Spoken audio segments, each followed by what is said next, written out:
Hello dear students and welcome back to my channel. In today's video, I'm going to explain most important short answers for theory and practice of GST degree 6 semester. So this one video is covering all the short answers. So this is enough. As you know that very short answers carry a weightage of 10 marks. They appear in section A of the paper. So with a lot of hard work, I have also prepared a PDF for this. If you want it, then contact me on my Telegram channel. The explanation of answers will be given here, which is completely free. But if you want the PDF, then you have to pay rupees 30 and then you have to send me a screenshot on the Telegram ID and I will share with you the complete PDF of all the short answers as well as 10 most important targeted questions for the exam. So let's support hard work. Question number 1, place of supply. Place of supply वो location होती है, वो जगह होती है जहां पर goods और सर्विसेज को सप्लाई किया जाता है जीएसटी के लिए। सो प्लेस ऑफ सप्लाई से ही पता चलता है कि किस स्टेट के टैक्स रूल्स अप्लाई होंगे गुड्स एंड सर्विसेज पे, एंड उससे मदद मिलती है ये डिसाइड करने में कि किस टाइप का टैक्स लगेगा, सीजीएसटी यानी कि सेंट्रल गवर्नमेंट टैक्स, एसजीएसटी यानी कि स्टेट गवर्नमेंट टैक्स, या फिर IGST tax, integrated goods and service tax. Question number 2, place of supply of services. तो जब हम सर्विसेज की बात करें तो जो प्लेस ऑफ सप्लाई होता है वो यूजुअली सर्विस रिसीवर की लोकेशन होती है। इस रूल से मदद मिलती है ये डिसाइड करने में कि किस टाइप का जीएसटी टैक्स यहाँ पर लगेगा, अगेन सीजीएसटी, एसजीएसटी या फिर IGST. Question number 3, input tax credit. यानी कि जब कोई बिजनेस अपने गुड्स और सर्विसेज के लिए खर्चा करता है और उस पर जीएसटी पे करता है, तब वो अपना जो टैक्स है वो कम करवा सकता है, रिड्यूस करवा सकता है। फॉर एग्जाम्पल, एक शॉपकीपर है जो कि 1000 रुपीज़ का सामान लेकर आता है अपनी शॉप के लिए, फिर बाद में कस्टमर्स आकर उसकी दुकान पर ख़रीदारी करते हैं, जो भी बिल बनता है उसके ऊपर जीएसटी लगा कर दिया जाता है, तो कस्टमर पे करता है 1000 + 500, दैट इज़ 1500। तो शॉपकीपर को तो गवर्नमेंट को हर महीने जीएसटी पे करना है, तो फाइनल जीएसटी जो शॉपकीपर पे करेगा वो है 1500 minus 1000, so answer is 500। So 500 rupees पे करना है जीएसटी। तो ये होता है इनपुट टैक्स क्रेडिट, जिसमें ऑलरेडी परचेज्ड गुड्स के अमाउंट को माइनस कर दिया गया है और टैक्स रिड्यूस हुआ है। Question number 4, describe reverse charge. Reverse charge का मतलब है कि जो भी इंसान गुड्स या सर्विसेज को रिसीव करता है वही पे करता है जीएसटी सप्लायर की बजाय। इस मेथड का इस्तेमाल सिर्फ उन केसेस में किया जाता है जहां पर जो लॉ है उस लॉ की ये रिक्वायरमेंट है कि जो रेसिपिएंट है यानी कि रिसीवर है वही पे करे tax. Question number 5, what is GST in. GST in का मतलब है goods and service tax identification number. ये एक यूनिक 15 डिजिट नंबर होता है जो कि हर जीएसटी रजिस्टर्ड टैक्स पेयर को दिया जाता है। इसकी मदद से हम ट्रैक कर सकते हैं, मैनेज कर सकते हैं जीएसटी के लॉस को। सो अगर कोई बिजनेस रजिस्टर करता है अंडर जीएसटी तब उसे ये स्पेशल नंबर दिया जाता है। यहाँ पर कंप्लायंस का मतलब है लॉस। क्वेश्चन नंबर 6, ई लेडजर्स। ई लेडजर्स इलेक्ट्रॉनिक रिकॉर्ड्स होते हैं जिसमें बिजनेसेस मेंटेन करके रखते हैं डिटेल्स जीएसटी के ट्रांजैक्शंस की।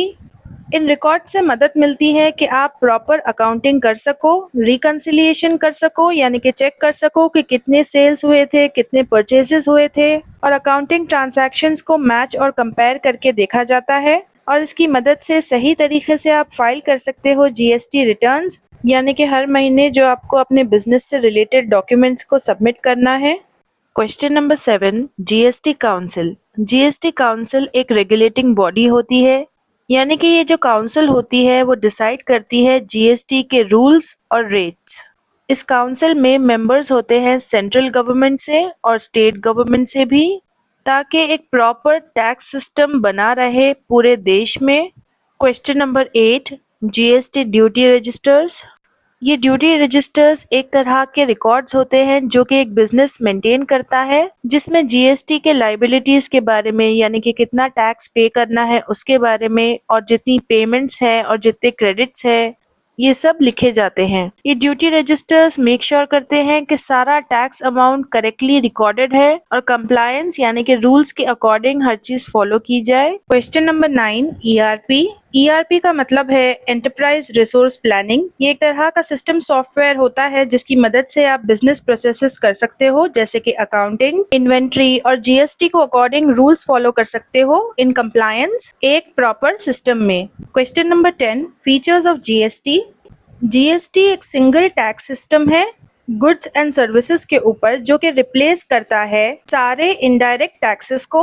इस जीएसटी की एक डेस्टिनेशन बेस्ड अप्रोच होती है, यानी कि जहां पर गुड्स डिलीवर होते हैं या फिर कंज्यूम किए जाते हैं वहीं पर टैक्स चार्ज किया जाता है। जीएसटी की मदद से जो टैक्स पेयर्स होते हैं वो इनपुट टैक्स क्रेडिट ले सकते हैं, यानी कि अपना टैक्स कम करवा सकते हैं उन गुड्स पर जो कि उन लोगों ने ऑलरेडी खरीदे हैं। जीएसटी की मदद से अवॉइड किया जा सकता है कैस्केडिंग इफेक्ट को, यानी कि जीएसटी के आने से पहले लोगों को टैक्स के ऊपर टैक्स भरना पड़ता था और अब जीएसटी के आने के बाद टैक्स कम हो गया है। क्वेश्चन नंबर 11, चालान रिकंसिलिएशन। चालान रिकंसिलिएशन का मतलब है ये एक प्रोसेस होता है जिसमें आप मैच करते हो टैक्स के पेमेंट्स को यानी कि चालान्स को जीएसटी के रिटर्न एंट्रीज के साथ, यानी कि हर महीने जो बिजनेस फाइल करता है अपने रिटर्न्स पेपर्स गवर्नमेंट को, उन पेपर्स से टैली किया जाता है। ये प्रोसेस मेक श्योर करता है कि सारे टैक्सेस प्रॉपरली पे किए गए हैं, रिकॉर्ड किए गए हैं और उनकी एंट्रीज रिटर्न्स में भी दिखाई गई हैं। So students, no doubt all these questions are important, but questions 1 to 9 are like extremely important. Okay, that's why I have marked 100% over there. Question number 12, supply of services. तो supply of services cover करती है किसी भी activity को जहां पर एक इंसान दूसरे इंसान को सर्विस ऑफर करता है फॉर फ्री। अब सप्लाई ऑफ सर्विसेज में इंक्लूडेड होते हैं professional services, renting services and similar activities under GST. Question number 13, what is GST. तो जीएसटी एक तरह का सिंगल टैक्स होता है जो कि अप्लाई किया जाता है सेल ऑफ गुड्स पर और सर्विसेज पे। ये रिप्लेस करता है सारे इनडायरेक्ट टैक्सेस को और टैक्सिंग सिस्टम को आसान बनाता है और ज़्यादा ट्रांसपेरेंट भी सारे देश के लिए। Question number 14, input tax credit set of. तो इनपुट टैक्स क्रेडिट का मतलब है कि ये एक प्रोसेस होता है जिसमें जब हम टैक्स पे करते हैं इनपुट्स पर, उसे डिडक्ट किया जाता है उस टैक्स में से जो कि ऑलरेडी हमें भरना है आउटपुट्स के ऊपर।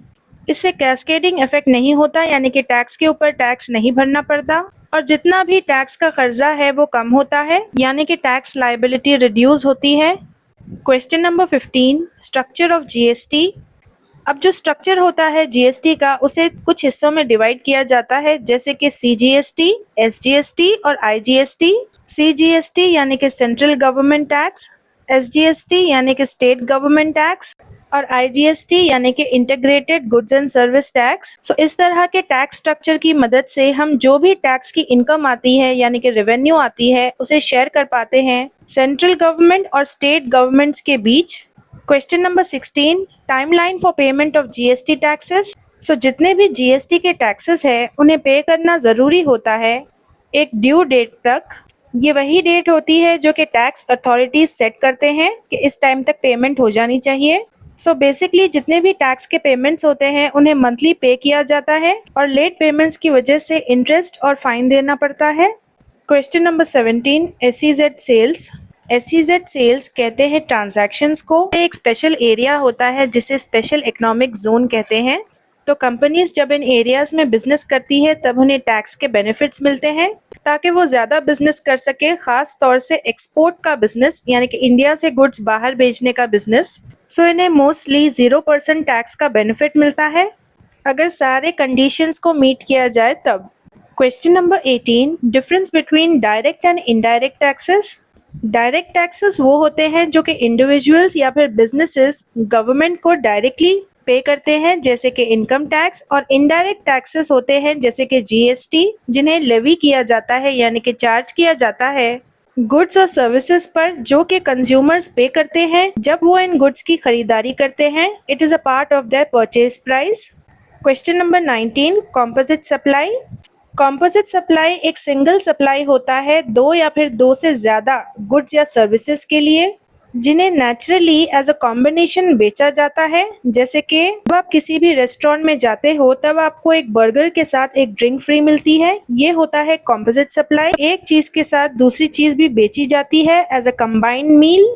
सो इन दोनों आइटम्स में से जो मेन आइटम है वो है बर्गर, तो ऑब्वियस सी बात है कि वो मेन सप्लाई है, इसीलिए सारा टैक्स उसी पर चार्ज किया जाता है। Question number 20, what is intrastate supply of services? Interstate supply of services का मतलब है कि जो सप्लायर होता है और जो रिसीवर होता है दोनों भी एक ही स्टेट में रहते हैं। ऐसे सप्लाई ऑफ गुड्स पर दो तरह का जीएसटी लगता है, एक होता है CGST that is central government GST और दूसरा होता है स्टेट गवर्नमेंट जीएसटी एसजीएसटी। ये दोनों को भी आईजीएसटी की जगह पर चार्ज किया जाता है, आईजीएसटी यानी कि integrated goods and service tax. Question number 21, blocked credit under GST.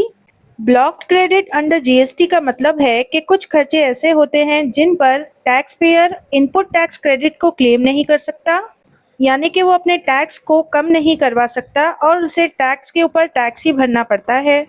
इसके कॉमन एग्जाम्पल्स होते हैं खर्चे जो कि पर्सनल फ़ायदों के लिए किए जाएं या फिर स्पेशल टाइप के फूड एंड ड्रिंक्स पर किए जाएं। Question number 22, generating GSTR. तो जैसा कि आपको पता है कि हर बिजनेस जो कि रजिस्टर्ड है जीएसटी में वो हर महीने अपने डॉक्यूमेंट्स को फाइल करता है रिटर्न के लिए जीएसटी में। तो यहाँ पर जीएसटीआर को जनरेट करने का मतलब है कि आप जीएसटी रिटर्न डॉक्यूमेंट्स को समराइज करते हो, सारे ट्रांजैक्शंस को चेक करते हो ड्यूरिंग द टैक्सेशन पीरियड, जिसमें आप लिस्ट आउट करते हो कि आपके बिजनेस में कितने सेल्स हुए हैं, कितने परचेसेस हुए हैं और टैक्स की डिटेल्स क्या है सबमिशन से पहले। Question number 23, time of supply. ये वो टाइम होता है जिस पर गुड्स एंड सर्विसेज को कंसिडर किया जाता है कि उन्हें डिलीवर कर दिया गया है, रेडी है जीएसटी पर्पस के लिए। इस टाइम का रिकॉर्ड रखना जरूरी होता है बिकॉज यही डिटरमाइन करती है कि क्या टैक्स पीरियड था, यानी कि किस डेट से लेकर किस डेट तक जो सप्लाई ऑफ गुड्स है उसके बारे में इंफॉर्मेशन जीएसटी को आपको सबमिट करनी होगी। Question number 24 is value of supply. ये वो टोटल अमाउंट होता है जिस पर जीएसटी को कैलकुलेट किया जाता है। इसमें गुड्स एंड सर्विसेज का प्राइस होता है प्लस एक्स्ट्रा चार्जेस भी लिखे जाते हैं as per the specific law, लेकिन इसमें जीएसटी नहीं होता। Question number 25, GST portal. तो जीएसटी पोर्टल एक ऑफिशियल ऑनलाइन प्लेटफॉर्म होता है जिसमें सारे आप जीएसटी से रिलेटेड एक्टिविटीज कर सकते हो। जितने भी टैक्स पेयर्स है जो रजिस्टर्ड है जीएसटी के अंडर वो यहाँ पर आकर अपने फाइल रिटर्न्स कर सकते हैं, हर महीने पेमेंट्स कर सकते हैं और एक्सेस कर सकते हैं बाकी सारे जीएसटी के सर्विसेज को। Question number 26, benefits of GST. So पूरे इंडिया में, क्योंकि इंडिया वन नेशन है, इसीलिए यहाँ पर बस एक ही टैक्स आपको देना है जो कि है जीएसटी। जीएसटी जगह ले चुका है सारे इनडायरेक्ट टैक्सेस की, अब आपको सारे इनडायरेक्ट टैक्सेस भरने की ज़रूरत नहीं है। जीएसटी की मदद से भारत में कैस्केडिंग इफेक्ट टैक्स का नहीं होता है, यानी कि आपको टैक्स के ऊपर टैक्स भरने की ज़रूरत नहीं है। ये टैक्स के लॉस को यानी कि टैक्स कंप्लायंस को कम्प्लीटली बेहतर बनाता है। इससे बिजनेसेस को भी फ़ायदा होता है और कंज्यूमर्स का भी ट्रस्ट बढ़ता है। Question number 27, what are imports. Imports का मतलब है कि जब हम दूसरे देश से गुड्स एंड सर्विसेज को अपने देश में लेकर आते हैं तो जितने भी इम्पोर्ट्स होते हैं बाहर के देशों से उन पर आईजीएसटी चार्ज किया जाता है और इस टैक्स को उसी टाइम पर कलेक्ट किया जाता है जिस टाइम पर गुड्स एंड सर्विसेज एंटर करते हैं आपकी कंट्री में। Question number 28, mixed supply of goods. Mix supply of goods यानी कि जब दो या दो से ज्यादा गुड्स या फिर सर्विसेज को एक साथ ऑफर किया जाता है लेकिन एक के प्राइस पर, एक सिंगल प्रोडक्ट की तरह इसे नहीं बेचा जाता। तो क्योंकि आइटम्स दो हैं तो दोनों में से जिसका भी टैक्स रेट हाई होगा उसी पर टैक्स या फिर जीएसटी चार्ज किया जाएगा। Question number 29, migration to ERP. Migration to ERP का मतलब है कि जब आप शिफ्ट करते हो अपने बिजनेस सिस्टम को एक इंटीग्रेटेड सॉफ्टवेयर सिस्टम में, इस चेंज की मदद से आप बेहतर मैनेज कर पाओगे रिसोर्सेज को, इम्प्रूव कर पाओगे अपने डेटा की करेक्टनेस को यानी कि एक्यूरेसी को, और आप बूस्ट कर पाओगे according to GST compliance means GST laws. Question number 30, composite dealer. एक कॉम्पोजिट डीलर एक टैक्स पेयर होता है जो कि अपना बिजनेस चलाता है और वो चूज करता है एक स्पेशल स्कीम अपने टैक्सेस को भरने के लिए एक फिक्स्ड परसेंटेज के साथ on his income, on his turnover. इस स्कीम की मदद से टैक्स के जो कैलकुलेशंस होते हैं छोटे बिजनेसेस के लिए वो आसान हो जाते हैं। Question number 31, GST network, GSTN. तो जीएसटीएन एक आईटी का बैकबोन होता है जीएसटी सिस्टम का। ये जीएसटी नेटवर्क हैंडल करता है रजिस्ट्रेशन को और सारी प्रोसेसिंग, जो भी लोग रिटर्न फाइल कर रहे हैं उसे प्रोसेस करता है और ओवरऑल ये मैनेज करता है जीएसटी के डेटा को एक सिक्योर और एफिशिएंट वे में। Question number 32 is dual model of GST. Dual model of GST का मतलब है कि दोनों भी गवर्नमेंट्स, सेंट्रल गवर्नमेंट और स्टेट गवर्नमेंट, दोनों भी जीएसटी लगाती हैं। अगर सेल ऑफ गुड्स एक ही स्टेट में होते हैं, यानी कि सेलर और बायर दोनों भी एक ही स्टेट में होते हैं, तब सीजीएसटी और एसजीएसटी दोनों अप्लाई होते हैं। लेकिन अगर सेल ऑफ गुड्स स्टेट से बाहर होता है तब आईजीएसटी चार्ज किया जाता है, that is integrated goods and service tax. Question number 33, exempted goods. Exempted goods यानी कि ऐसे गुड्स जिन पर जीएसटी चार्ज नहीं किया जाएगा। ये वो इम्पोर्टेंट आइटम्स या फिर प्रोडक्ट्स होते हैं जो कि गवर्नमेंट चाहती है कि इन प्रोडक्ट्स को टैक्स फ्री रखा जाए ताकि कंज्यूमर्स पे से जो बोझ है टैक्स भरने का वो ना रहे। Question number 34, exporting GSTR. Exporting GSTR का मतलब है कि आप भरते हो डॉक्यूमेंट्स जीएसटी रिटर्न्स के, खास उन ट्रांजैक्शंस के लिए जो कि प्रोडक्ट्स को इंडिया से बाहर एक्सपोर्ट करने के लिए किए जाएं।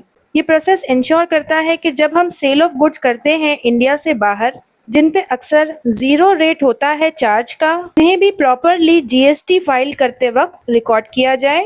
Question number 35, exempted supply of services under GST.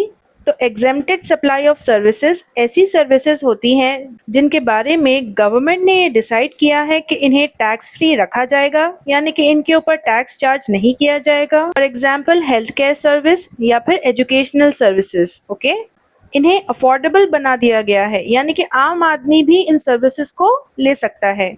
Question number 36, meaning of composite and mix supply. तो कॉम्पोजिट सप्लाई का मतलब है कि जहां पर गुड्स एंड सर्विसेज का बंडल बनाया जाता है, यानी कि दो गुड्स को मिलाकर एक कॉम्बो पैक बनाया जाता है। For example already I gave you meal combo, जिसमें सैंडविच के साथ ड्रिंक होती है। और मिक्स सप्लाई का मतलब है एक पैकेज जिसमें दो अलग प्रोडक्ट्स को एक साथ बेचा जाता है एक ही प्राइस पर। तो इसमें टैक्स जानने के लिए ज़रूरी है जानना कि किस टाइप की सप्लाई है। Question number 37, taxes subsumed under GST. तो टैक्सेस सब्स्यूम्ड अंडर जीएसटी में सेंट्रल गवर्नमेंट टैक्सेस और स्टेट गवर्नमेंट टैक्सेस दोनों ही आ जाते हैं, जैसे कि central excise tax, service tax, VAT और लोकल टैक्सेस। जीएसटी जो है वो कंबाइन करता है इन सारे टैक्सेस को एंड एक सिंगल टैक्स सिस्टम बनाता है ताकि आसान बना सके टैक्स के लॉस को, यानी कि कंप्लायंस को। Question number 38, reverse charge mechanism, RCM. Reverse charge mechanism का मतलब है कि जो सप्लाई ऑफ गुड्स को रिसीव करता है, जो रिसीवर होता है गुड्स का, वही जीएसटी को पे करता है और सप्लायर नहीं पे करता है। ये खास केसेस में यूज किए जाते हैं जहां पर सप्लायर जो है वो या तो जीएसटी में रजिस्टर्ड नहीं होता या फिर जिस स्टेट में गुड्स को रिसीव किया गया है उस स्टेट में जीएसटी के लॉज ऐसे होते हैं। Question number 39, conditions to claim ITC, that is input tax credit. तो अगर किसी भी टैक्स पेयर को जो कि अपना बिजनेस चलाता है, सेल ऑफ गुड्स करता है, उसे आईटीसी के क्रेडिट्स चाहिए, तब जरूरी है कि उसके पास एक प्रॉपर बिल हो, वैलिड टैक्स इनवॉइस हो, जो कि उस खरीदारी का बिल है जो कि उसने बिजनेस में खर्चा किया है और जिस पर ऑलरेडी टैक्स वो भर चुका है। So basically input tax credit यानी कि आपको टैक्स के ऊपर टैक्स नहीं भरना पड़ता। तो जो गुड्स आपने ऑलरेडी परचेज कर लिए हैं उस पर जो आपने जीएसटी भरा है उसकी वजह से आपका जीएसटी कम हो जाता है। इनपुट टैक्स क्रेडिट को क्लेम करने के लिए भी जरूरी है कि एक स्पेसिफिक टाइम पीरियड में ही आप इसको अप्लाई कर दो, जिसके बाद ये भी वैलिड नहीं होगा। Question number 40, conditions to avail GST input tax credit. तो अगर आपको इनपुट टैक्स क्रेडिट चाहिए तब जो परचेसर है, यानी कि जो इंसान आपके गुड्स को खरीद रहा है, उसे गुड्स एंड सर्विसेज को रिसीव करना होगा एंड उसके पास एक प्रॉपर इनवॉइस यानी कि बिल होना चाहिए, जिसके बारे में उसे एक मंथली जीएसटी रिटर्न जब वो फाइल करता है उसमें भी मेंशन करना चाहिए। अब ये इनपुट टैक्स क्रेडिट वो ले सकता है सिर्फ उन गुड्स के लिए, उन सप्लाईज के लिए जो कि टैक्सेबल है, question number 41, cancellation of services. Cancellation of services तब होता है जब कोई सर्विस का एग्रीमेंट होता है दो पार्टीज के बीच, जिसे टर्मिनेट कर दिया जाता है यानी कि कैंसिल कर दिया जाता है उस काम के कंप्लीट होने से पहले। ऐसे केसेस में टैक्स के जो एडजस्टमेंट्स होते हैं, रिफंड्स होते हैं, वो कम्प्लीटली बेस्ड होते हैं उस कॉन्ट्रैक्ट की कंडीशंस पर। Question number 42, supply of services. Supply of services का मतलब है कि आप प्रोवाइड करते हो किसी भी एक्टिविटी या फिर कोई और फायदा कस्टमर को फ्री के लिए। इसमें एक वाइड रेंज यानी कि बहुत सारे सर्विसेज आ जाते हैं और इन पर भी जीएसटी चार्ज किया जाता है अगर वो लीगल लॉ के अकॉर्डिंग है तब। Question number 43, taxes not covered under GST. ये वो टैक्सेस होते हैं जिन्हें कवर नहीं किया जाता जीएसटी के अंडर। इसमें इंक्लूडेड होते हैं पर्सनल या फिर डायरेक्ट टैक्सेस जैसे कि इनकम टैक्स या फिर वेल्थ टैक्स। इन्हें सेपरेटली लेवी किया जाता है यानी कि चार्ज किया जाता है बाय द गवर्नमेंट एंड ये जीएसटी सिस्टम के अंडर नहीं आते। So students, if I was able to make you understand all the answers, then don't forget to support my channel. And if you want the PDF, then do contact me on my Telegram channel. Students, if you think I was able to help you, then don't forget to hype this video. And don't forget to contact me on my Telegram ID if you want easy notes. Do check out the playlist that I gave in the comment section and hit the bell icon to get notified for my next upcoming video.